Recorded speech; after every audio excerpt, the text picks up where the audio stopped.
Fresh ba or frozen meat and fish? Alin ang mas healthy, mas sulit at mas masarap? Sa episode na ito ay malalaman natin ang katotohanan tungkol sa fresh and frozen meat and fish. Let's go! Hello mga friends, this is Coach Janeth Aro and I am an Olympic nutrition coach who handled the programs of Filipino medalists in Tokyo and Paris Olympics. Ang video na ito ay connected sa previous post ko on frozen veggies. Pwede ninyong mapanood ito sa description ng video na ito or sa link na nasa comment section. Alam niyo ba mga friends na nutritionally speaking ay halos parehas lang ang fresh at frozen meat and fish? Oh, ayos, di ba? Studies from Harvard and the USDA show that freezing meat locks in nutrients, which means yung protein, fats, most vitamins and minerals are intact. Kaya kung iniisip mo na mas healthy ang fresh, aba, busted na ang meat na yan. Pero konting disclaimer, may slight vitamin loss sa frozen meat, lalo na sa water-soluble vitamins like vitamin B.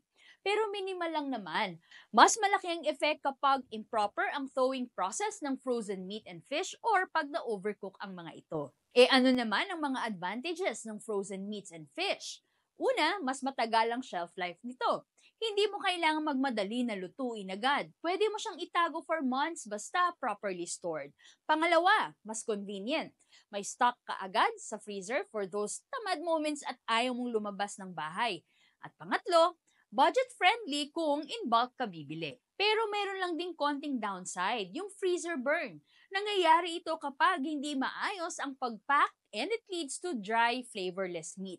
Para maiwasan ito, make sure to wrap your frozen meats tightly or use freezer-safe bags. Siyempre, pag fresh na fresh ang nabili mo, ang sarap ng lasa at ang ganda ng texture.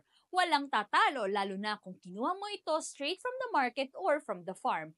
Ito talaga ang pang-special occasion cooking. Ang downside nga lang ay mabilis masira ang fresh meat and fish, especially dito sa atin na tropical climate. So dapat ay lutuin nyo agad ito. Ang isa pang downside ay minsan medyo mas mahal siya compared to frozen meats and fish. Okay, so ang tanong, frozen or fresh? Actually, wala namang talo. Ang importante is how you handle them. Kaya ito ang mga tips ko para siguradong sulit at nutritious ang pagkain mo.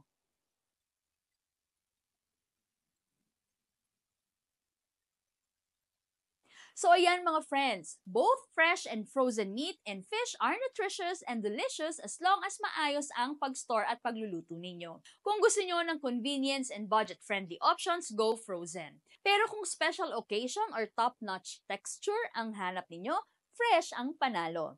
Tandaan na sa tamang paghahanda at pagluluto, pareho silang swak na swak sa goals mo, fresh man or frozen. Don't forget to like and subscribe for more nutrition tips.